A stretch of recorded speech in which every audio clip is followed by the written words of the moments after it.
आज की कहानी एक सत्य घटना पर आधारित है। एक छात्र अपनी टीचर से पूछता है, महोदया, आप मेकअप क्यों नहीं करती? अध्यापिका सुश्री रानी सोयामोई कॉलेज के छात्रों के बीच बैठी हैं। सभी आपस में बात कर रहे हैं, पर उनके टीचर ने कलाई घड़ी के अलावा कोई आभूषण नहीं पहना था।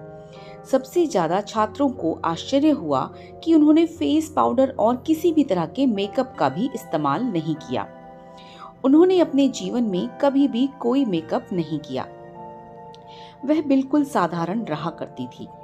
उन्होंने केवल 1 या 2 मिनट ही बोला, लेकिन उनके शब्द दृढ़ संकल्प से भरे थे। सभी बच्चे बड़े ध्यान से उनके भाषण को सुन रहे थे। भाषण समाप्त होने के बाद बच्चों ने उनसे कुछ प्रश्न पूछे। एक बच्चे ने पूछा, आपका नाम क्या है? टीचर ने अपना नाम रानी सोयामोई बताया। मेरा नाम रानी है, सोयामोई मेरा पारिवारिक नाम है। मैं उड़ीसा की मूल निवासी हूँ। और कुछ पूछना है? दर्शकों में से एक दुबली पतली लड़की खड़ी हुई। अध्यापिका बोली, पूछो बच्चे, आप क्या पूछना चाहते हो? महोदया, आप मेकअप क्यों नहीं करती? अध्यापिका यह प्रश्न सुनकर अचानक ही बड़े सोच में पड़ गई। उनके चेहरे के भाव बदल गए। उनके पतले से माथे पर पसीना आ गया। उनके चेहरे की मुस्कान फीकी पड़ गई। दर्शक अचानक चुप हो गए। बच्चे भी अचानक से डर गए कि कहीं उन्होंने अपनी अध्यापिका से कोई गलत सवाल तो नहीं पूछ लिया, कहीं उन्होंने उनके दिल को ठेस तो नहीं पहुंचा दी। अध्यापिका ने टेबल पर रखी पानी की बोतल खोली और थोड़ा पानी पिया। फिर उन्होंने धीरे से छात्र को बैठने का इशारा किया। फिर वह धीरे से बोलने लगी। तुमने एक परेशान करने वाला प्रश्न पूछा है। यह ऐसा प्रश्न है जिसका उत्तर एक शब्द में नहीं दिया जा सकता। मुझे अपने उत्तर में तुम्हें अपनी जीवन की कहानी सुनानी है। मुझे बताओ कि क्या तुम मेरी कहानी सुनने के लिए अपने जीवन के कीमती 10 मिनट निकालने को तैयार हो? सभी ने एक स्वर में कहा, तैयार हैं। टीचर ने बताना शुरू किया कि मेरा जन्म उड़ीसा के एक आदिवासी इलाके में हुआ था। मेरा जन्म कोडरमा जिले के आदिवासी इलाके में एक छोटी सी झोपड़ी में हुआ था, जो माइका खदानों से भरा हुआ था। मेरे पिता और माता खनिक थे। मेरे 2 बड़े भाई और एक छोटी बहन थी। हम एक छोटी सी झोपड़ी में रहते थे, जिसमें बारिश होने पर पानी टपकता था। मेरे माता पिता कम वेतन पर खदानों में काम किया करते थे, क्योंकि उनके पास कोई और काम नहीं था। ये बहुत ही गंदा काम था। जब मैं 4 वर्ष की थी, तब मेरे पिता, माता और 2 बड़े भाई कई बीमारियों के कारण बिस्तर पर पड़े थे। उस समय उन्हें ये नहीं पता था कि ये बीमारी खदानों में मौजूद घातक माइका धूल को सांस के साथ अंदर लेने से होती है। जब मैं 5 वर्ष की थी, मेरे भाई बीमारी से मर गए।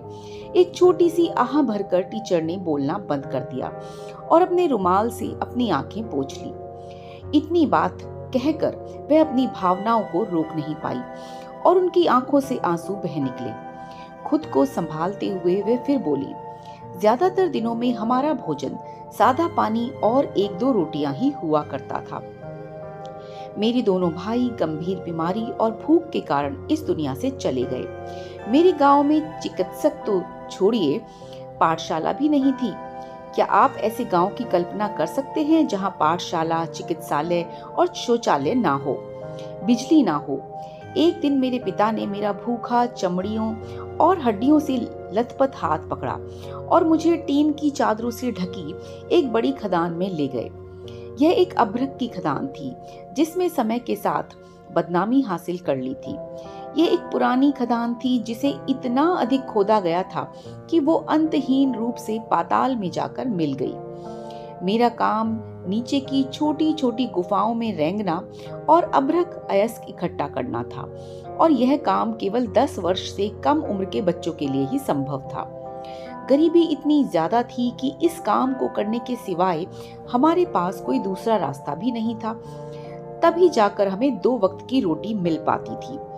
अपने जीवन में पहली बार मैंने पेट भर रोटियां खाई, लेकिन उस दिन मुझे खदानों में काम करने के कारण उल्टी हो गई। जिस समय मुझे प्रथम श्रेणी में होना चाहिए था, उस वक्त मैं अंधेरे कमरों में अभ्रक इकट्ठा कर रही थी, जहां मैं जहरीली धूल में सांस ले रही थी।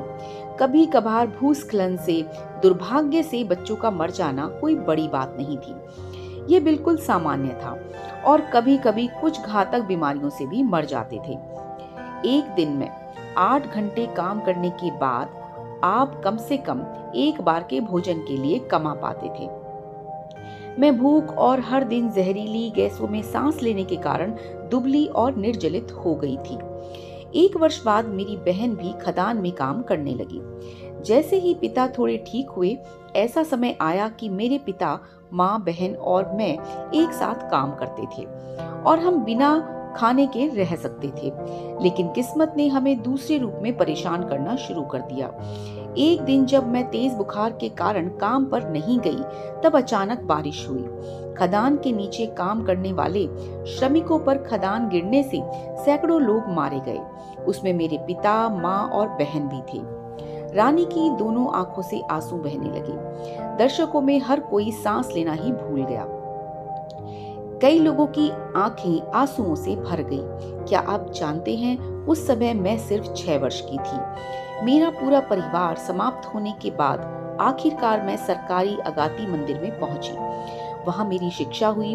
मैंने अपने गांव से ही अपनी पहली अक्षर पद्धति सीखी थी और आज ये अध्यापक आपके सामने है। आप सोच रहे होंगे कि इसका और इस बात का क्या संबंध है कि मैं मेकअप का इस्तेमाल नहीं करती। उन्होंने दर्शकों की तरफ देखते हुए कहा, इसका कारण यह है कि मुझे अपनी शिक्षा के दौरान ही ऐसा एहसास हुआ कि उन दिनों अंधेरे में रेंगते हुए मैंने जो सारा अभ्रक इकट्ठा किया था, उसका इस्तेमाल मेकअप उत्पादों में किया जा रहा था। अभ्रक पहला प्रकार का मोती जैसा सिलिकेट खनिज है। कई बड़ी कॉस्मेटिक कंपनियों द्वारा बनाए जाने वाले खनिज मेकअप में आपकी त्वचा के लिए सबसे चमकीला रंग बहुरंगी अभ्रक से ही आता है, जिसे 20,000 छोटे बच्चे अपनी जान जोखिम में डालकर निकालते हैं। गुलाब की कोमलता उनके जले हुए सपनों, उनके बिखरते जीवन और चट्टानों के बीच कुचले गए उनके मांस और खून के साथ आपके गालों पर फैलती है। खदानों से बच्चों के हाथों से उठाए गए लाखों डॉलर के अभ्रक का इस्तेमाल आज भी किया जाता है हमारी सुंदरता को बढ़ाने के लिए।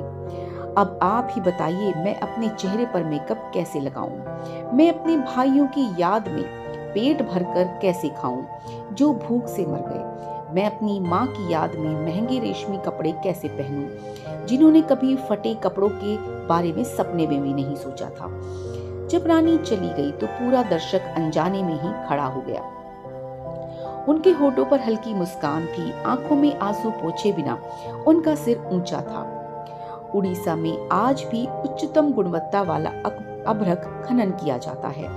20,000 से अधिक छोटे बच्चे स्कूल जाए बिना वहां काम करते हैं। वो मर जाते हैं, कुछ भूस्खलन में और कुछ बीमारी से। कई वर्ष बाद वह महिला भारत की गणराज्य की पहली महिला नागरिक बनी। महामहिम द्रौपदी मुर्मू भारत गणराज्य की राष्ट्रपति बनी। कई बार हम अपने जीवन में कई चीजों को ऐसे ही आंख बंद करके इस्तेमाल करते रहते हैं और कुछ चीजों को ऐसे ही अपने जीवन का हिस्सा बना लेते हैं, बिना ये जाने कि इसके पीछे की कहानी क्या है।